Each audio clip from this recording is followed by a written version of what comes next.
Hello and welcome to another edition of Motor Cars Enthusiasts. Right off the bat on the old show today, a little bit of concept art that's heading to the SEMA Motor Show. SEMA stands for the Specialty Equipment Marketing Association, puts on this huge bash out in Las Vegas, Nevada, a huge trade show showing the latest and greatest in high-performance technology, high-performance parts, and accessories for your automobile. In fact, they bring out the greatest of the greats, including a lot of cool race cars, a lot of cool concepts, and the folks over at Hyundai and Bismoto Engineering are actually working on this Hyundai Tucson that is going to be packing a wallet. This is called the Brute Ute. Cannot wait to see this thing in some high-res photographs, because apparently that 2.4 liter normally aspirated 4-cylinder will probably not be normally aspirated no more, because Bismoto is claiming that this thing's going to be making 700 brake horsepower. Again, with all the suspension and braking and all the stuff to go along with it.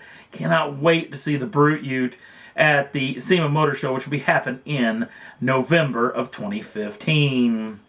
Next up on the list, we're going to say a little bit of hurrah or huzzah to the old Holden group, which is this actually last go round of them building automobiles inside of the Australian market for Australian consumption. And we're going to focus in on the high-end versions, the in-house tuning group that is HSV.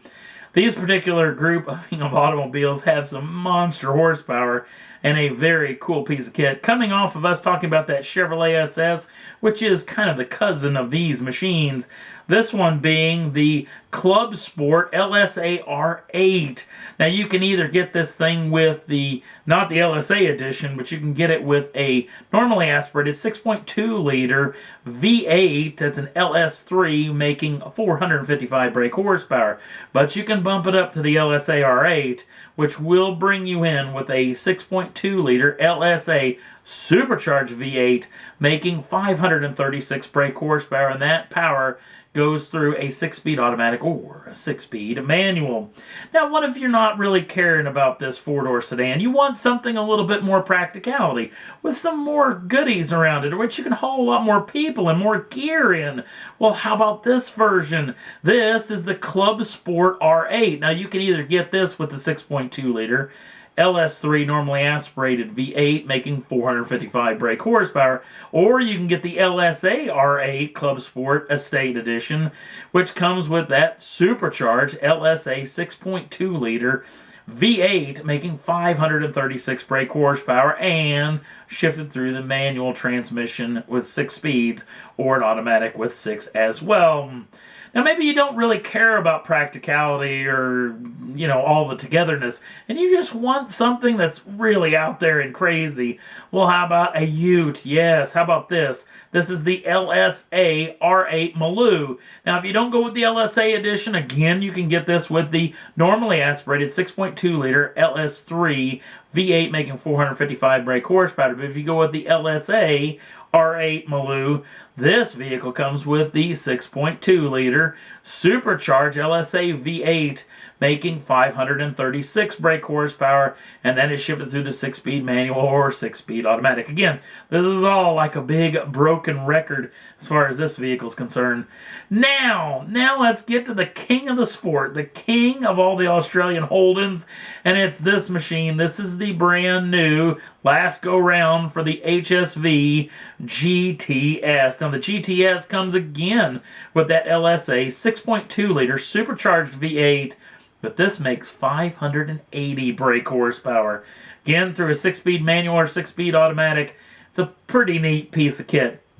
It's really sad that Australia, basically the world economy has kind of kicked Australia in the face and has made this organization not be able to build cars and be able to ship them around the world. So these vehicles are actually going to be built outside of the Australian market. Some of that work is going to actually be landing here stateside, which has got me really hoping that maybe somebody in General Motors could think that, you know what, maybe we can make an SS Maloo for stateside consumption. That would be fantastic. But again, it probably will never ever happen. So, sad deal. Hopefully the economy will turn around and maybe Australia can start building cars again, because they've done a fine job of it over the past several years. Just a shame to see this all go away. Next up on the list, well, if you watch the Singapore Grand Prix, you've probably seen this particular screenshot. Yes, some dummy got out on the track.